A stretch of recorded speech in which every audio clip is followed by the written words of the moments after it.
Hi, I'm Andre and I'm a black nerd with a review for you, Black Nerd Reviews. A lot of you asked me to review the R-rated animated Seth Rogen comedy, Sausage Party. Y'all got problems. So cold. So cold.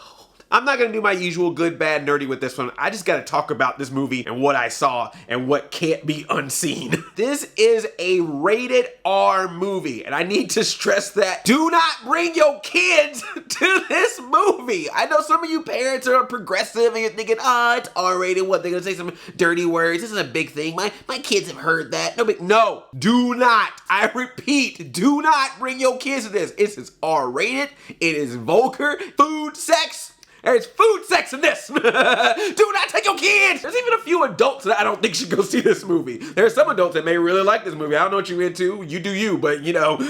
But seriously, wow. So the basic plot of this movie is a bunch of food at a grocery store in true Toy Story fashion. The food is able to run around and talk to each other, and their whole purpose in life is to go to the great beyond, basically outside the grocery store, because they are led to believe that if you leave the grocery store, that's a path to a better life, and more importantly, that's when you get to do the nasty. And it's particularly what this hot dog named Frank and this hot dog bun named Brenda want to do. They love each other so much, they want to really love each other a lot, but they can't do it until they go to the great beyond. But things start to get a little crazy when Frank starts realizing that maybe the great beyond isn't what it all seems to be, because if you know people, you know that if a person buys food from a grocery store and takes it out to the great beyond, you know what's gonna happen to that food. And that's what's interesting about this movie, is you see what happens to this food. You're gonna start feeling bad about every food you make, prepare, and put in your mouth after you see this movie, because the death scenes in this movie are death scenes of food.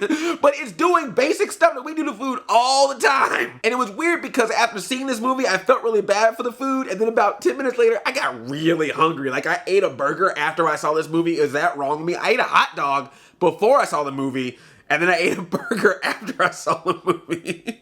I'm twisted. All the voice actors, which are all celebrities, is Seth Rogen and his crew. Typicals, Danny McBrides and Michael Cera's and all that stuff. You get Kristen Wiig, you get Edward Norton, you get Salma Hayek. But everyone does a really good job. The one standout character I have to give props to, Nick Kroll. I won't say who he is. If you've seen trailers, if you've seen clips from this movie, you probably know the character. The type of product that he is how he acts. He is literally and figuratively the product that he is, but he's the villain in this movie, and he does a great job in this. He's your typical bro. Hey bro, come at me, bro. Hilarious. And then when you see what he is, it's even more hilarious. It was literally one of the best villains I have seen this year. I'm talking, I saw Batman v Superman, I saw Civil War, I saw Suicide Squad, and this character being this specific product was the best villain I saw this year in movies. And all the characters, every single one of the characters in this movie is a stereotype. It's a stereotype of a type of person, or is a stereotype of a type of religion, or is a stereotype of a type of race. No one is spared, everyone is offended. But what's interesting about the movie is it does these really creative ways of using food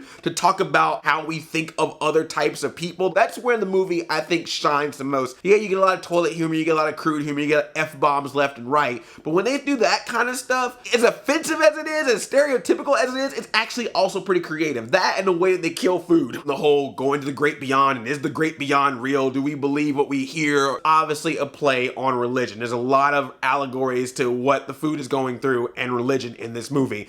Most of the time it works. Sometimes I think it gets a little too preachy on the concept of it, but it is an element that obviously puts this movie at a higher level than just talking food that say vulgar stuff. Actually, the straightforward, hey, the food is gonna curse, hey, the food is gonna say something sexual, I think that kind of stuff is actually the least good stuff in the movie. It's when the movie does some creative stuff, even with the dirty stuff or the stereotypical stuff or the offensive stuff, that's the stuff that I think is actually the most fun in this movie. Because it really shows how you can use your environment to create a different way to present topics and items that we've seen before. I mean, it hits that level that I remember from Toy Story movies and the Lego movie, but with food. You know, this is not food fight. Only thing I really didn't like about it was that the pacing does get a little off sometimes, kind of lulls for a little bit.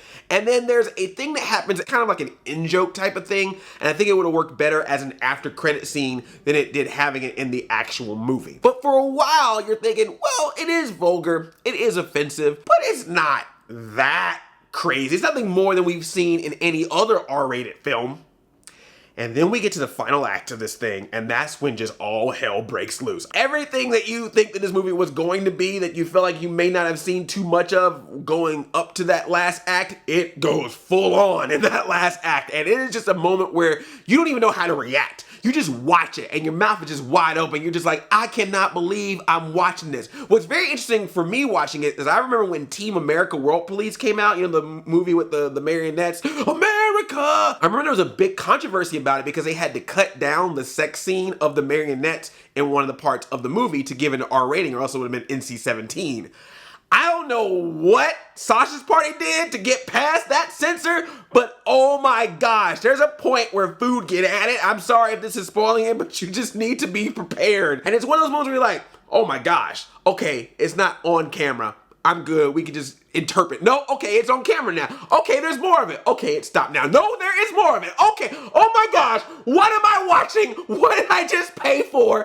This is weird and crazy and awesome and terrifying at the same time. I don't know what to do. My head almost exploded. Oh my gosh, there's a Ratatouille moment in this movie, but not here.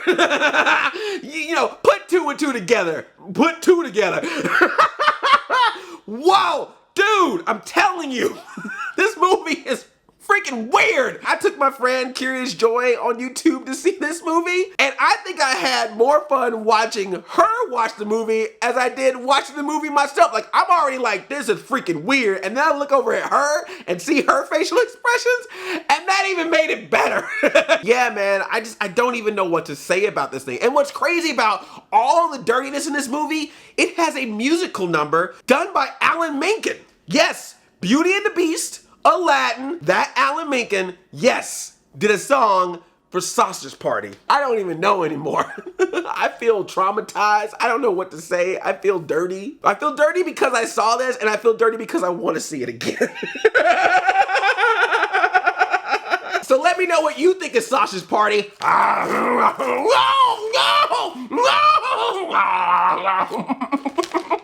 I love you like a play cousin. I'm Audi 5000. Chain chomp, yo.